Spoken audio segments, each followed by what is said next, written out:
നമസ്കാരം. പ്രേക്ഷകർക്കെല്ലാം നന്മയുടെ ഒരു പുതുവർഷം ആശംസിച്ചു തുടങ്ങുന്നു. കുറച്ച് വർഷങ്ങൾക്ക് മുമ്പുള്ള കഥയാണ്. കുറച്ച് വർഷങ്ങളെന്ന് പറയുമ്പോൾ ഏതാണ്ട് 7-8 വർഷം മുമ്പ്. ഉത്തർപ്രദേശിലെ മുരത്നഗർ എന്ന് കേട്ടിട്ടുണ്ടോ? കോട്ടൺ ഫാബ്രിക് വ്യവസായത്തിനും ലിനൻ, സിൽക്ക്, ഷിഫോൺ, എംബ്രോയ്ഡറി സാരികൾക്കും പേര് കേട്ടൊരു പട്ടണം. അവിടെ ജിതേന്ദ്ര ശർമ്മ എന്ന ഒരാൾ താമസിച്ചിരുന്നു. ഭാര്യയും 2 മക്കളുമായി. കൂര പോലെ ഒരു ചെറിയ വീട്ടിൽ. ഫോമലായ വിദ്യാഭ്യാസമോ ബിരുദങ്ങളോ ഇല്ലെങ്കിലും ജിതേന്ദ്രയ്ക്ക് മാത്തമാറ്റിക്സിൽ അസാധാരണ മിടുക്കുണ്ടായിരുന്നു. ഒഴിവു ദിവസങ്ങളിൽ ഹൈസ്കൂൾ കുട്ടികൾ പോലും കണക്കിലെ സംശയം തീർക്കാൻ അയാളുടെ വീട്ടിലെത്തുമായിരുന്നു. ജീവിതം പക്ഷേ ജിതേന്ദ്രയ്ക്ക് അത്ര എളുപ്പമല്ലായിരുന്നു. മുരത്നഗറിൽ നിന്ന് ഏകദേശം 30 കിലോമീറ്റർ അകലെയുള്ള ഗാസിയാബാദിൽ ഒരു ഫാക്ടറിയിൽ സെക്യൂരിറ്റിയായി ജോലി ചെയ്യുകയായിരുന്നു അയാൾ. 2.5 മുതൽ 3 മണിക്കൂർ ബസ്സിലും പിന്നെ കുറേ ദൂരം നടന്നും, ദിവസവും അങ്ങോട്ടും ഇങ്ങോട്ടും. ശമ്പളം തുച്ഛം. യാത്ര ശരീരവും മനസ്സും തളർത്തും. എന്നാലും ഒരു വാശി ജിതേന്ദ്രയ്ക്കുണ്ടായിരുന്നു. എനിക്ക് കിട്ടാതെ പോയ വിദ്യാഭ്യാസം എൻ്റെ മക്കൾക്ക് കിട്ടണം. വൈകിട്ട് 6-ന് ഫാക്ടറിയിൽ നിന്ന് ഇറങ്ങിയാലും വീട്ടിലെത്തുക 9-നോ 9:30-ക്കോ. പുലർച്ചെ 5:30-ക്ക് ഇറങ്ങിയാലേ 8:30-ക്ക് ജോലി സ്ഥലത്തെത്തൂ. കാരണം അവിടെ നല്ല റോഡുകളില്ല, ഗതാഗത സൗകര്യങ്ങൾ ദുർബലം. രാവിലെയും വൈകിട്ടും റോഡുകൾ വാഹനങ്ങൾ കൊണ്ട് തിങ്ങി നിറഞ്ഞ് ട്രാഫിക് കുരുക്കിലാകും. ഗാസിയാബാദ് ടൗൺ കടക്കാൻ മാത്രം 1 മണിക്കൂറോളം എടുക്കും. ഓരോ ദിവസവും ഇന്ന് നേരത്തെ വരാമെന്ന് മൂത്ത മകൾക്ക് വാക്കുകൊടുക്കും. പക്ഷേ മകൾ കാത്തിരിക്കാറില്ല. അവൾക്കറിയാം അച്ഛൻ വൈകും. അത്താഴം പാത്രത്തിലാക്കി അടച്ചുവെച്ച് അവർ കിടക്കും. അവൾ ഹൈസ്കൂളിലാണ്. മോൾക്ക് കണക്ക് പറഞ്ഞു കൊടുക്കണമെന്ന് ഭാര്യ പറയും. പക്ഷേ മണിക്കൂറുകൾ ബസ്സിൽ അള്ളിപ്പിടിച്ചു നിന്ന് ശരീരവും മനസ്സും തളർന്ന് വീട്ടിലെത്തുന്ന അയാൾക്ക് സമയമെവിടെ? മറ്റു പലരെയും സഹായിച്ചിട്ടും സ്വന്തം മകളെ അവളുടെ വിദ്യാഭ്യാസത്തിൽ സഹായിക്കാൻ കഴിയാത്ത കുറ്റബോധം അയാളെ അലട്ടി. അങ്ങനെ 2021 എത്തി. 2018 ആരംഭിച്ച ഒരു വമ്പൻ റോഡ് പദ്ധതി ആ വർഷം പൂർത്തിയായി. National highway authority of India നിർമ്മിച്ച ഡൽഹി മീററ്റ് എക്സ്പ്രസ് വേ. ഏകദേശം 96 കിലോമീറ്റർ ദൈർഘ്യമുള്ള ഇന്ത്യയിലെ ഏറ്റവും വീതിയേറിയ 14 ലൈൻ ഭാഗങ്ങൾ ഉൾക്കൊള്ളുന്ന രാജ്യത്തിൻ്റെ ഗതാഗത ചരിത്രത്തിൽ ഒരു പുതിയ അധ്യായം കുറിച്ച എക്സ്പ്രസ് വേ. ആ ഹൈവേ തുറന്ന ദിവസം ജിതേന്ദ്ര വീട്ടിലെത്തുമ്പോൾ വാതിൽക്കൽ നിന്നിരുന്ന മകൾ അഞ്ജനയ്ക്ക് കണ്ണുകളെ വിശ്വസിക്കാനായില്ല. അവൾ ഓടി പിതാവിൻ്റെ അരികിലെത്തി. സാധാരണ രാത്രി 9-ന് വീട്ടിലെത്തുന്ന പിതാവ് അന്ന് 6:45-ന് മുന്നിൽ. അന്നവർ ഒരുമിച്ചിരുന്ന് അത്താഴം കഴിച്ചു. അത്താഴം കഴിഞ്ഞ് അച്ഛൻ മകൾക്ക് മാത്തമാറ്റിക്സിലെ സംശയങ്ങൾ പറഞ്ഞുകൊടുത്തു. അന്നു മുതൽ ജിതേന്ദ്രയുടെ ജീവിതത്തിൻ്റെ താളം മാറി. 5:30-ക്ക് പകരം 8 മണിക്ക് ഇറങ്ങിയാൽ മതി. വൈകിട്ട് സന്ധ്യയ്ക്ക് മുന്നേ വീട്ടിലെത്താം. ആ വർഷം 10ാം ക്ലാസ്സിൽ മാത്തമാറ്റിക്സിൽ ആ ജില്ലയിലെ ഏറ്റവും ഉയർന്ന മാർക്ക് അഞ്ജനയ്ക്കായിരുന്നു. അത് അഞ്ജനയുടെ മാത്രം വിജയമായിരുന്നില്ല. ആയിരക്കണക്കിന് തൊഴിലാളികളുടെ, ഉദ്യോഗസ്ഥരുടെ, വീട്ടമ്മമാരുടെ, വിദ്യാർത്ഥികളുടെ വിജയം. ജീവിതത്തിൽ സമയം തിരികെ ലഭിച്ചതിൻ്റെ വിജയം. കാരണം ഒരു ഹൈവേ. പൊതുസൗകര്യങ്ങൾ മനുഷ്യരുടെ ജീവിതത്തെ മാറ്റിമറിക്കും, പ്രത്യക്ഷമായും പരോക്ഷമായും. യാത്രയ്ക്ക് പുതിയ വേഗം നൽകിയ, ആളുകൾക്ക് ജീവിതത്തിൽ സമയമുണ്ടാക്കി നൽകിയ, ഡൽഹിയിൽ നിന്ന് മീററ്റിലേക്ക് നീണ്ട ഒരു റോഡ്. അതൊരു റോഡ് മാത്രമായിരുന്നില്ല, ഓരോ കുടുംബത്തിലേക്ക് സമയം തിരികെ എത്തിച്ച ഒരു ജീവപാതയായിരുന്നു. എഡിറ്റോറിയൽ ഇൻസൈറ്റ്സിലേക്ക് സ്വാഗതം. 2013-2014 കാലത്ത് ഒരു ദിവസം 28 ലക്ഷം പേരാണ് ഇന്ത്യയിൽ മെട്രോ ട്രെയിനുകളിൽ യാത്ര ചെയ്തത്. കാരണം മെട്രോ അന്ന് ഡൽഹിയിലും കൊൽക്കത്തയിലും ബംഗളൂരുവിലും മാത്രമായിരുന്നു, മഹാനഗരങ്ങളിൽ മാത്രമുള്ള സൗകര്യം. എന്നാൽ 10 വർഷങ്ങൾക്കിപ്പുറം 2025-ൽ പ്രതിദിനം 1.25 കോടിയോളം ആൾക്കാരാണ് മെട്രോയിൽ അവരുടെ ലക്ഷ്യസ്ഥാനങ്ങളിൽ എത്തിച്ചേർന്നത്. കാരണം കേവലം 10 വർഷം കൊണ്ട് 23 നഗരങ്ങളിൽ മെട്രോ റെയിലെത്തി. 10 വർഷം കൊണ്ട് ഇന്ത്യയിലെ മെട്രോ കണക്ടിവിറ്റി 4 ഇരട്ടി വളർന്നു. ഓരോ ദിവസവും 1 കോടി ആൾക്കാർ യാത്രയുടെ പുതിയ വേഗം തേടുക മാത്രമായിരുന്നില്ല, ട്രാഫിക് ബ്ലോക്ക് ഇല്ലാത്ത, ഇന്ധനച്ചെലവ് ഒഴിവാക്കിയ, വായുമലിനീകരണം നടത്താത്ത പുതിയ യാത്രാശീലം പരിചയിക്കുകയായിരുന്നു. പൊതുയാത്രാ സൗകര്യങ്ങൾക്കുള്ള പല വിധങ്ങളായ ഭൗതിക സൗകര്യങ്ങൾ അഥവാ പബ്ലിക് ഇൻഫ്രാസ്ട്രക്ചർ ഇന്ത്യ ഏറ്റവും കൂടുതൽ നിർമ്മിച്ചു കൂട്ടിയ വർഷങ്ങളിലൊന്നാണ് 2025. രാജ്യമാകെ ധമനികൾ പോലെ വികസിച്ച എക്സ്പ്രസ് വേകൾ, റോഡുകൾ, പാലങ്ങൾ, എയർപോർട്ടുകൾ, റെയിൽ നെറ്റ്വർക്കുകൾ, ഏർബൻ പ്രൊജക്റ്റുകൾ. ഒരേ സമയം രാജ്യത്തിൻ്റെ അങ്ങോളം ഇങ്ങോളം നഗരങ്ങളിലും ഗ്രാമങ്ങളിലും റോഡായും പാലമായും റെയിലായും എയർപോർട്ടായും ഒക്കെ വൈവിധ്യമാർന്ന പബ്ലിക് ഇൻഫ്രാസ്ട്രക്ചർ തുറന്നുകൊടുത്ത ഇതുപോലൊരു സമയം ഇന്ത്യൻ ചരിത്രത്തിൽ ഇതുവരെ ഉണ്ടാവില്ല. പ്രൊജക്റ്റുകളുടെ എണ്ണം, എക്സിക്യൂഷൻ്റെ വേഗത, പൊതുഗതാഗതത്തിൽ അത് ജനങ്ങൾക്ക് തുറന്നിട്ട സൗകര്യം, ഇന്ത്യ റെക്കോർഡ് സൃഷ്ടിക്കുകയാണ്. പ്രസ് മീറ്റുകളില്ല, താരങ്ങളെ വിളിച്ചുള്ള ഉദ്ഘാടന മാമാങ്കങ്ങളില്ല. പകരം നിശബ്ദം ഇന്ത്യയിൽ ഒരു വിപ്ലവം നടക്കുന്നു. എന്താണ് അങ്ങനെ പറയാൻ കാരണം? ഒരു രാജ്യത്തിൻ്റെ പ്രയോറിറ്റി അതിൻ്റെ ബജറ്റിൽ കാണാനാകുമെന്ന് പറയാറുണ്ട്. 2025-26 ബജറ്റിൽ രാജ്യത്തെ ക്യാപിറ്റൽ എക്സ്പെൻഡിച്ചറിനായി കേന്ദ്രം വകയിരുത്തിയത് 11 ലക്ഷം കോടിയിലധികമാണ്. എന്നുവെച്ചാൽ GDP-യുടെ 3.1%. പഴയ കാലത്തെ പോലെ അഴിമതിക്കുമേലുള്ള പുട്ടിയടിയായിരുന്നില്ല. ലോകത്ത് ഏറ്റവും വേഗത്തിൽ വളരുന്ന എക്കണോമിയുടെ സാക്ഷ്യപത്രങ്ങളായിരുന്നു.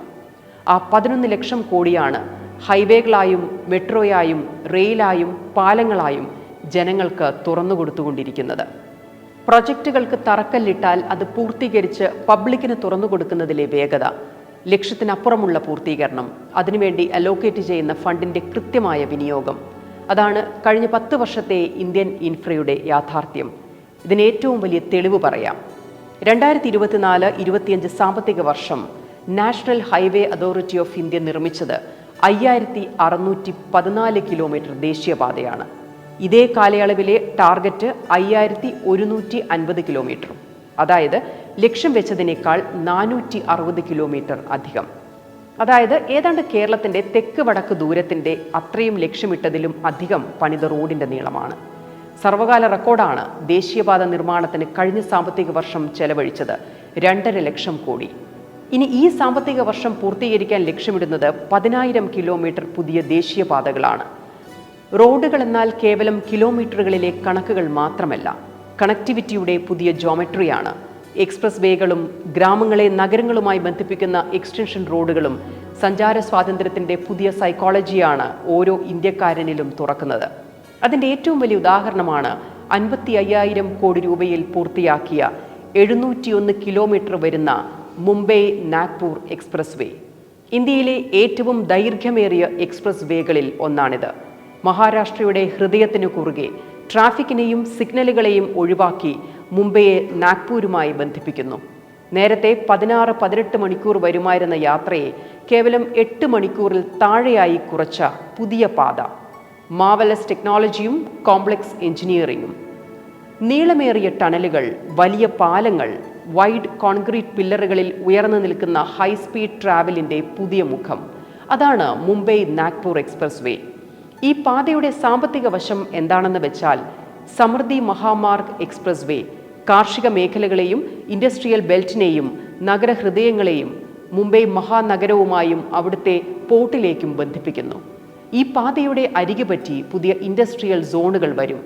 ഫാക്ടറികളും കമ്പനികളും വരുന്നു. തൊഴിലവസരങ്ങൾ തുറക്കുന്നു. മറ്റൊന്ന്, ഈ വർഷം തുറന്ന സോണാമാർഗ് ടണൽ. 2700 കോടി രൂപ ചെലവിൽ വിസ്മയം. എപ്പോഴും ഹിമപാതത്തിൽ തകരുകയും അപകടങ്ങൾ പതിവാവുകയും ചെയ്ത ശ്രീനഗർ സോണാമാർഗിലെ പഴയ പാതയെ ബൈപ്പാസ് ചെയ്തുകൊണ്ട് ഹിമാലയൻ റേഞ്ചിലെ ഭൗമ വെല്ലുവിളികളെ മറികടന്ന് നിർമ്മിച്ച ഇന്ത്യൻ എഞ്ചിനീയറിംഗ് ആണ് സോണാമാർഗ് ടണൽ. ശീതകാലത്ത് മാസങ്ങളോളം അടച്ചിടുമായിരുന്ന പഴയ പാത, അത് ജമ്മുവിലെ സാധാരണക്കാരെയും കർഷകരെയും വിദ്യാർത്ഥികളെയും കച്ചവടക്കാരെയും കുറച്ചൊന്നുമല്ല ബുദ്ധിമുട്ടിച്ചത്. അവിടെയാണ് ഓൾ വെതർ കണക്ടിവിറ്റി സാധ്യമാക്കി പുതിയ ടണൽ തുറന്നത്. പുതിയ ടണൽ വന്നതോടെ സോണാമാർഗിലെ ടൂറിസം സാധ്യതകൾ ഇന്ന് പുതിയ ഉയരങ്ങളിലാണ്. മറ്റൊരു ചാപ്റ്റർ കൂടിയുണ്ട്. ലഡാക്കിലെ സെൻസിറ്റീവായ നിയന്ത്രണ രേഖയിലേക്ക് ഓൾ വെതർ മിലിറ്ററി പാസേജ് കൂടിയാണ് ഈ പുതിയ സോണാമാർഗ് ടണൽ. ഇനി ഡൽഹി നാഷണൽ ക്യാപിറ്റൽ റീജിയനിലെ ഏറ്റവും വലിയ ഇൻഫ്രാസ്ട്രക്ചർ പദ്ധതികളിൽ ഒന്നിനെക്കുറിച്ച് പറയാം. ദ്വാരക എക്സ്പ്രസ് വേ. 9,000 കോടി ചെലവിൽ ഡൽഹിയെയും ഗുരുഗ്രാമിനെയും ബന്ധിപ്പിക്കുന്ന ആധുനിക പാത. ഡൽഹി ഗുരുഗ്രാം റൂട്ടിലെ നിലവിലെ ഹൈവേയ്ക്ക് താമസിയാതെ താങ്ങാവുന്നതിലും അധികം വാഹനങ്ങൾ ഉണ്ടാകുമെന്ന് മുൻകൂട്ടി കണ്ട് പൂർത്തിയാക്കിയ എക്സ്പ്രസ് വേ. വൻ നഗരങ്ങളെ ബന്ധിപ്പിക്കുന്ന ഇടനാഴികൾ. ദിനംപ്രതി നഗരങ്ങൾക്കിടയിൽ വന്നുപോകുന്ന ലക്ഷക്കണക്കിന് ആളുകൾക്ക് അവരുടെ ജീവിതത്തിൻ്റെ താളത്തെ മാറ്റിമറിക്കുന്ന ജീവൽ പാതകളായി മാറും. പ്രത്യേകിച്ച് ഡൽഹിയും ഗുരുഗ്രാമും പോലെ ജനനിബിഡമായ മെട്രോകൾ. മറ്റൊന്ന് ഇന്ത്യയിലെമ്പാടും യാഥാർത്ഥ്യമാകുന്ന മെട്രോ റെയിൽ നെറ്റ്വർക്കുകളാണ്. അതിലേറ്റവും ഐക്കോണിക്കാണ് 33,000 കോടി ചെലവിൽ പൂർത്തിയായ മുംബൈ മെട്രോ ലൈൻ 3 അഥവാ എക്വ ലൈൻ. ഇന്ത്യയിലെ ഏറ്റവും എക്സ്പെൻസീവായതും ചലഞ്ചിങ്ങുമായ മെട്രോ പദ്ധതികളിൽ ഒന്നായിരുന്നു എക്വ ലൈൻ. കാരണം ലോകത്തെ ഏറ്റവും കഞ്ചസ്റ്റഡും ജനനിബിഡവുമായ നഗരങ്ങളിലൊന്നായ മുംബൈയിലെ തിരക്കിനിടയിൽ നിന്നുകൊണ്ട് നിർമ്മിച്ച മെട്രോ. മുംബൈയുടെ ചരിത്രപ്രസിദ്ധമായ തിരക്കിനെ അതിജീവിക്കാൻ മെട്രോ ഒരുക്കുക എന്നത് വൻ വെല്ലുവിളിയായിരുന്നു. റെസിഡൻഷ്യൽ ബിൽഡിങ്ങുകളും ബിസിനസ് സമുച്ചയങ്ങളും ഞെരുങ്ങി നിൽക്കുന്ന മുംബൈയിൽ മെട്രോ പണിയുക എന്ന വെല്ലുവിളി ഏറ്റെടുത്ത Mumbai metro rail corporation 33 kilometre നീണ്ട പാത ഒരുക്കിയത് റെക്കോർഡ് വേഗത്തിലും. എങ്ങനെയാണെന്നല്ലേ? Complete underground. ഭൂമിക്കടിയിലെ തുരങ്കത്തിലൂടെ മുഴുവൻ മെട്രോയും ഓടുന്ന ഇന്ത്യയിലെ ആദ്യ മെട്രോ എന്ന ഖ്യാതിയും എക്വ ലൈനുണ്ട്. ഭൂമിക്കടിയിൽ തീർത്ത എയർ കണ്ടീഷൻ ചെയ്ത 26 മെട്രോ സ്റ്റേഷനുകൾ, നഗരത്തിലൊഴുകുന്ന ലക്ഷക്കണക്കിന് മുംബൈ വാസികൾക്ക് അനുഗ്രഹമായ മെട്രോ. അതുപോലെ 65 വർഷം കൊണ്ട് ഇന്ത്യ നിർമ്മിച്ചത് ഓപ്പറേഷനിലായ 74 എയർപോർട്ടുകളാണെങ്കിൽ കഴിഞ്ഞ 10 വർഷത്തിനിടയിൽ മാത്രം ഈ രാജ്യത്ത് പുതിയതായി ഉയർന്നത് 100ഓളം എയർപോർട്ടുകളാണ്. ചെറിയ നഗരങ്ങളെ പോലും എയർ ട്രാവലിന് സജ്ജമാക്കും വിധം ഇന്ത്യയുടെ മൊബിലിറ്റിയെ ചലനാത്മകമാക്കാൻ 100 കണക്കിന് പുതിയ എയർപോർട്ടുകൾ നിർമ്മിക്കാൻ ലക്ഷ്യമിടുന്ന ഉഡേ ദേശ് കാ ആം നഗരിക് അഥവാ ഉഡാൻ പദ്ധതിയിലാണ് കഴിഞ്ഞ 60 വർഷം കൊണ്ട് നിർമ്മിച്ച എയർപോർട്ടുകളുടെ ഇരട്ടി കേവലം 10 വർഷം കൊണ്ട് നിർമ്മിക്കാൻ ഇന്ത്യയെ പ്രാപ്തമാക്കിയത്. അതിൽ ഏറ്റവും വലിയ തിളക്കമായി മുംബൈ മെട്രോപൊളിറ്റൻ റീജിയന്റെ ഗേറ്റ്വേ ആയി മാറുന്ന പുതിയ Navi Mumbai international airport, Noida international airport, ആന്ധ്രയിൽ വരുന്ന ഭോഗാപുരം എയർപോർട്ട്, പൂനെയിലെ പുരന്തർ വിമാനത്താവളം തുടങ്ങി ഇന്ത്യൻ ആകാശയാത്രാ പഥത്തിലേക്ക് പുതിയതായി കണ്ണിചേർക്കപ്പെടുകയാണ് 100ഓളം പുതിയ വിമാനത്താവളങ്ങൾ. ഈ കഥയുടെ തുടർച്ചയാണ് 670 കിലോമീറ്ററിൽ പൂർത്തിയാകുന്ന Delhi Amritsar Katra expressway. Delhi Punjab road യാത്രയെ ഇപ്പോഴത്തെ 12 മണിക്കൂറിൽ നിന്നും ജസ്റ്റ് 6 മണിക്കൂറായി കുറയ്ക്കുന്ന പുതിയ ഹൈസ്പീഡ് കോറിഡോർ. മറ്റൊന്ന് 594 കിലോമീറ്ററിൽ മീററ്റിനെയും പ്രയാഗ്രാജിനെയും ബന്ധിപ്പിക്കുന്ന ഗംഗ എക്സ്പ്രസ് വേ. അടുത്തത് 464 കിലോമീറ്ററിൽ ഛത്തീസ്ഗഡ്, ഒഡീഷ, ആന്ധ്ര എന്നിങ്ങനെ 3 സംസ്ഥാനങ്ങളെ കണക്ട് ചെയ്ത് പൂർത്തിയാകുന്ന റായ്പൂർ വിശാഖപട്ടണം എക്സ്പ്രസ് വേ. പൂനെയെയും ബംഗളൂരുവിനെയും കണക്ട് ചെയ്യുന്ന 700 kilometre Pune Bengaluru expressway. ഇത് 8 വരി ഗ്രീൻഫീൽഡ് ഹൈവേ ആയാണ് പൂർത്തിയാകുന്നത്. ഇന്ത്യയിലെ ഏറ്റവും ലുക്രേറ്റീവായ കമേഴ്ഷ്യൽ റിയൽ എസ്റ്റേറ്റ് ബെൽറ്റിനെയാണ് Pune Bengaluru expressway connect ചെയ്യുന്നത് എന്നത് മറ്റൊരു വശം. പ്രധാന എക്സ്പ്രസ് വേകളുടെ ഗണത്തിൽ ഒഴിവാക്കാനാകാത്ത മറ്റൊരു പദ്ധതിയാണ് നിർമ്മാണം ദ്രുതഗതിയിൽ നടക്കുന്ന വാരണസി കൊൽക്കത്ത എക്സ്പ്രസ് വേ. ഉത്തർപ്രദേശ്, ബീഹാർ, ജാർഖണ്ഡ്, വെസ്റ്റ് ബംഗാൾ എന്നീ സംസ്ഥാനങ്ങളെ ബന്ധിപ്പിക്കുന്ന 710 കിലോമീറ്റർ ഹൈവേ ആണിത്. യുപിക്കും കൊൽക്കത്തയ്ക്കുമിടയിലെ 15 മണിക്കൂർ ദൂരത്തെ 7 മണിക്കൂറാക്കുന്ന ഹൈവേ മാജിക്. എന്തിനാണ് സർക്കാർ ഇത്ര ശ്രദ്ധയോടെ രാജ്യമാകമാനം എക്സ്പ്രസ് വേകളും ഹൈവേകളും പൂർത്തിയാക്കുന്നത്? അതും സമയബന്ധിതമായി. ഓരോ ദേശീയപാതകളും തുറന്നിടുന്നത് കേവലം പാത കടന്നുപോകുന്ന സ്ഥലത്തെ റിയൽ എസ്റ്റേറ്റ് സാധ്യതയോ പ്രോപ്പർട്ടി വാല്യൂ അപ്രിസിയേഷനോ മാത്രമല്ല എന്നറിയാമല്ലോ. ഇന്ത്യയിൽ എക്സ്പ്രസ് വേകൾ യാത്രകളുടെ സമയദൈർഘ്യം കുറയ്ക്കുന്നത് ലോജിസ്റ്റിക് എഫിഷ്യൻസി കൂട്ടും. അത് വെയർഹൗസ്, ഇ കൊമേഴ്സ് ഇൻവെസ്റ്റ്മെൻറ്റ് കൊണ്ടുവരുന്നു. സ്പെഷ്യൽ എക്കണോമിക് സോണുകളും ഇൻഡസ്ട്രിയൽ ക്ലസ്റ്റർ പാർക്കുകളും വരും. വികസനം കടന്നു ചെല്ലാതിരുന്ന Tier 2 സിറ്റികൾക്ക് എക്സ്പ്രസ് വേ വലിയ നഗരങ്ങളിലേക്കുള്ള ആക്സസ് പോയിന്റുകളാകും. ഇത് ഓഫീസ്, റീറ്റെയിൽ, ഹോസ്പിറ്റാലിറ്റി സംരംഭങ്ങൾക്ക് കരുത്താകും. ഹൈവേകളുടെ നിർമ്മാണം തന്നെ 3-4 വർഷം പ്രാദേശികമായി തൊഴിലും അതുപോലെ നിർമ്മാണ സംരംഭങ്ങളും വളർത്തും. അങ്ങനെ ചലനാത്മകമായ എക്കണോമിയെ സൃഷ്ടിക്കാൻ ഇന്ത്യയിലാകെ സിരകൾ പോലെ പടരുന്ന ദേശീയപാത ശൃംഖലകൾക്ക് സാധിക്കും. റോഡുകളടക്കമുള്ള പൊതുപദ്ധതികൾ രാഷ്ട്രീയ വാഗ്ദാനം മാത്രമാവുകയും പ്രഖ്യാപനങ്ങൾക്ക് ശേഷം അവ ഫയലിൽ ഉറങ്ങുകയും ചെയ്തിരുന്ന ഒരു കാലം ഇന്ത്യക്ക് പരിചയമുണ്ട്. ഒരു ദശാബ്ദം മുമ്പ് പ്ലാനിങ്ങുകളും തറക്കല്ലിടലും ഒരുപാട് നടക്കുമായിരുന്നു. കല്ലിട്ട സ്ഥലം കാട് പിടിക്കുന്നു എന്നല്ലാതെ പ്രൊജക്റ്റുകൾ യാഥാർത്ഥ്യമാവുന്നത് വിരളമായിരുന്നു. ഇന്ന് പദ്ധതി പ്രഖ്യാപിച്ച് തീരുമാനിച്ച സമയത്തിന് മുന്നേ ഫിനിഷ് ചെയ്ത് അത് പൊതുജനത്തിന് തുറന്നു കൊടുക്കുന്നു. നികുതി പണം ആവിയായി പോയിരുന്നോ എന്ന് സംശയിച്ചെടുത്തു നിന്ന് നികുതിദായകന്റെ പണം എങ്ങനെ രാജ്യമെമ്പാടും എക്സ്പ്രസ് വേകളും വമ്പൻ പാലങ്ങളും റെയിൽവേകളും മെട്രോ ട്രെയിനുകളുമായി മാറ്റാനാകുമെന്ന് ഇന്ത്യ കാണിച്ചു കൊടുക്കുന്നു. GST ആയും ഇൻകം ടാക്സായും ജനം സർക്കാരിന് കൊടുക്കുന്ന പണം കണ്ണാലെ കാണാനും തൊട്ടുനോക്കാനും അതിൻ്റെ ഗുണഭോക്താവാകാനും കഴിയുന്നു. അത് പൊളിറ്റിക്സ് അല്ല, ഗവേണൻസ് മെച്യൂരിറ്റിയാണ്, ഭരണപരമായ പക്വതയാണ്. അതിൻ്റെ ചാലകശക്തി 68 വയസ്സ് ചെറുപ്പമുള്ള നിതിൻ ഗഡ്കരി എന്ന നാഗ്പൂർക്കാരനാണ്. 2014 മുതൽ ഏതാണ്ട് 11 വർഷത്തിലധികമായി റോഡ് ട്രാൻസ്പോർട്ട് ആൻഡ് ഹൈവേ എന്ന വകുപ്പിനെ പ്രവൃത്തി കൊണ്ട് ഹൈവേ ആക്കിയ മന്ത്രി. ഇന്ത്യൻ ചരിത്രത്തിൽ ഇത്രയധികം കാലം ഈ വകുപ്പ് കൈയാളിയ ഒരേയൊരു മിനിസ്റ്ററും നിതിൻ ഗഡ്കരിയാണ്. കേരളത്തിൽ ഉൾപ്പെടെ രാജ്യമാകമാനം വിശാലമായ ഹൈവേ ഭരണമെന്ന ലക്ഷ്യത്തിൽ രാഷ്ട്രീയത്തിനുമപ്പുറം വ്യക്തിപ്രഭാവം കൊണ്ട് സമവായം കണ്ടെത്തി പദ്ധതികളെ വേഗത്തിലാക്കുന്ന ഒരു മനുഷ്യൻ. ഒരു രാജ്യം ഇങ്ങനെ ഇൻഫ്രയിൽ വളരുമ്പോൾ അത് കേവലം അസറ്റ് ബിൽഡ് ചെയ്യുകയല്ല, പകരം ഓരോ ഇന്ത്യക്കാരനിലും ആത്മവിശ്വാസം നിറയ്ക്കുന്നു. കാരണം വാചക കസർത്തോ വാഗ്ദാനമോ അല്ല, കണക്കുകളാണ് പ്രധാനമെന്ന് ഇന്ത്യ തെളിയിക്കുകയാണ്. Thank you for watching. Editorial ഇൻസൈറ്റ്സിലേക്കുള്ള നിങ്ങളുടെ അഭിപ്രായങ്ങളും നിർദ്ദേശങ്ങളും പതിവ് പോലെ അറിയിക്കുക.